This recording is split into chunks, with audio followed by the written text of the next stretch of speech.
C'est à Mégacité, à Amiens, que le Cross de Picardie avait donné rendez-vous aux sportifs, élus et institutionnels pour assister à l'annonce officielle de la ville hôte des Jeux Olympiques et Paralympiques 2024. Un grand moment attendu de tous. The International Olympic Committee has simultaneously elected the host city of the Games of the 33rd Olympiad 2024 and the host city of the Games of the 34th Olympiad 2028, Paris 24, Los Angeles 28.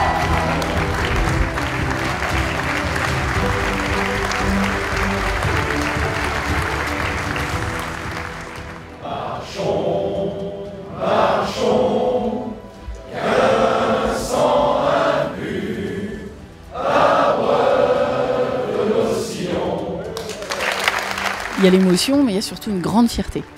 Aujourd'hui, on est tous très heureux. On est Français, Parisiens, et moi, en tant qu'habitant des Hauts-de-France, évidemment, je suis très heureuse pour notre territoire.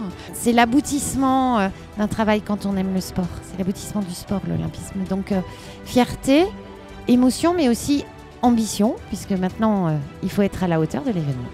C'est un rêve de faire les JO, mais à la maison, ça a une saveur vraiment particulière. C'est pour moi une grande fierté de faire partie des Français qui vont accueillir ces Jeux et peut-être même d'y participer. C'est énorme quoi. Moi j'avais décidé d'arrêter du coup après 2024. Donc en plus à Paris, devant mon public, certainement devant ma famille, je trouve ça vraiment top. C'est très émouvant d'avoir les Jeux en 2024 à Paris. D'y participer pour un sportif, il n'y a rien de mieux, donc en plus à la maison c'est exceptionnel, donc voilà, c'est très émouvant et c'est super pour un sportif. C'est l'aboutissement d'un projet que nous sportifs on avait depuis 2012, depuis l'échec qu'on a eu, et de rebondir aussitôt pour avoir ces Jeux en 2024, c'était une très bonne chose quoi. Et ça me donne des frissons déjà d'avance. C'est émouvant, il n'y a pas beaucoup de personnes qui peuvent y participer, donc si on y participe c'est bien pour nous. C'est une fierté parce que c'est chez nous, c'est dans notre pays. Peut-être que personnellement je ne participerai pas, on ne sait pas, ou peut-être oui, je l'espère.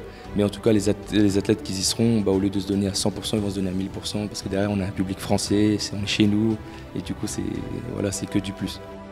Au-delà de l'enjeu sportif, cet événement exceptionnel aura également des retombées économiques pour la région des Hauts-de-France. Une région qui pourrait être une véritable base avant pour ces Jeux Olympiques. Pour moi, la région dans son ensemble a 3 atouts majeurs.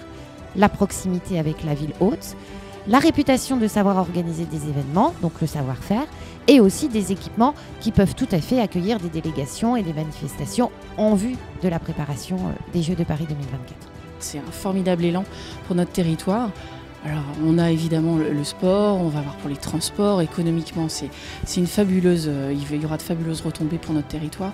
Voilà, donc un très bel événement et je pense que tous les habitants des Hauts-de-France vont s'y retrouver, vont se projeter tous ensemble. Je crois qu'il faut mesurer ce que ça va changer pour notre pays. Ça va changer pour toute une jeunesse. Il ne faut pas croire que ça va intéresser qu'une élite. Tous les jeunes enfants qui vont entendre parler des Jeux Olympiques auront envie d'aller voir les épreuves. Ils auront envie de voir les champions. Donc c'est quelque chose qui me touche vraiment profondément. On les a, les Jeux. Et maintenant, il va falloir qu'on les vive et que ça diffuse de la joie partout.